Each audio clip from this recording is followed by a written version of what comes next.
What's happening, people? Back with another reaction, back with some more Duran Duran, and we're back with some more live Duran Duran from their 1989 concert at the Apollo in Manchester, and we're up to Skin Trade, a tune from Notorious, 1986. I'm a big fan of this tune, as I think a number of you are. When I got to that tune on my original studio album, Deep Dive of Duran, a number of people commented very enthusiastically. And again, I think there were even a couple people who were saying that it should have been used as a single as opposed to, I think, Meet El Presidente. So yeah, it's a tune that has sort of stuck in my mind. It's got sort of, kind of jazzy vibes. It's got some brass. It has sort of nighttime atmosphere.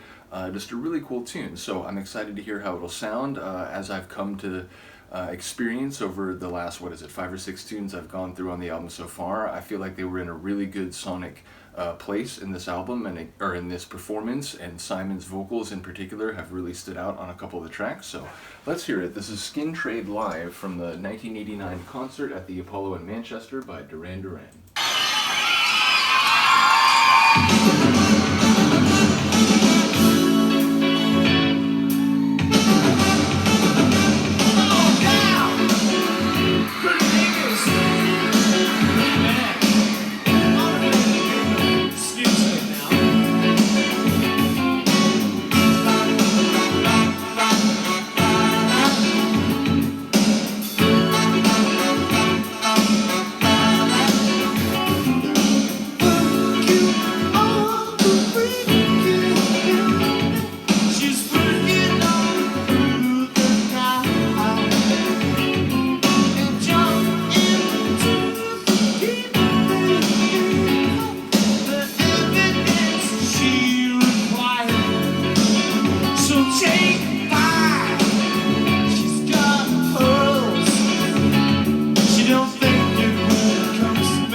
Feels like he's hitting some of the lines a little differently. Like, it sounds good, but it's like, correct me if I'm wrong, but it feels like he went through a couple of the lines like a little different from the studio version.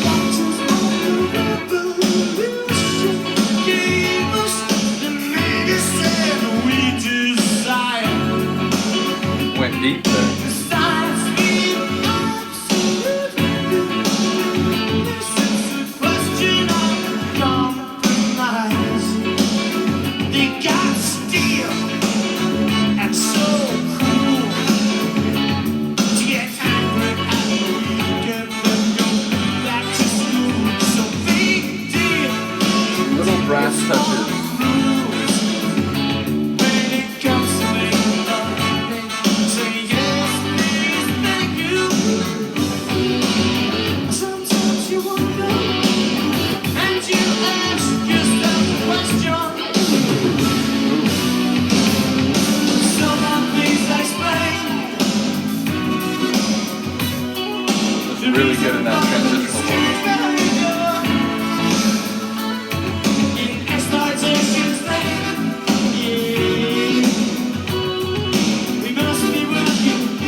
attitude.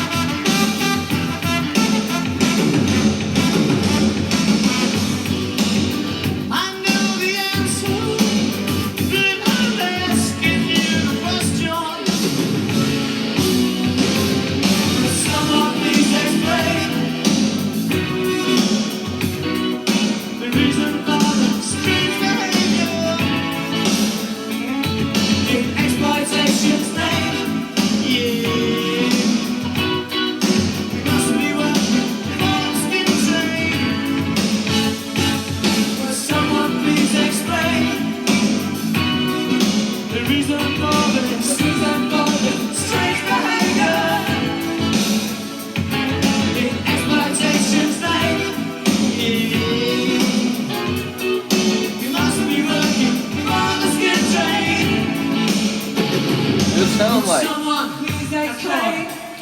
it's sort of like effortlessly in a good groove.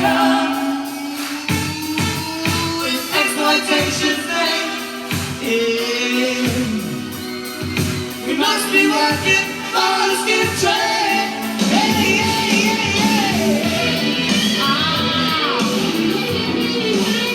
And then Warren just erupts.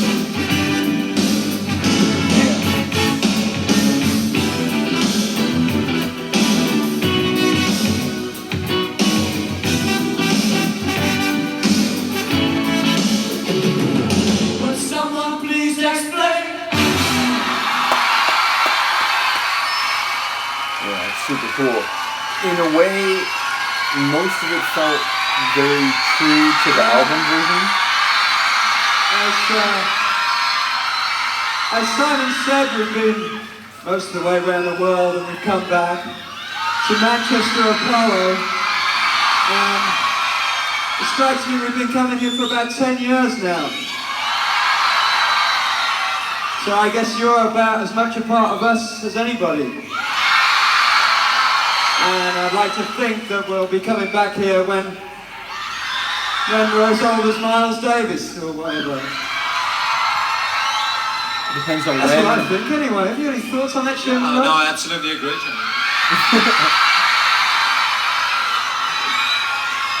You do need to designate. I don't know whether anybody, I think that, just to get, nostalgic for one moment, I think we were here in like 1981 with Hazel O'Connor, for Christ's sake. Dear beloved Hazel, God rest her. Anyway, we played this song then and we're going to play it again tonight.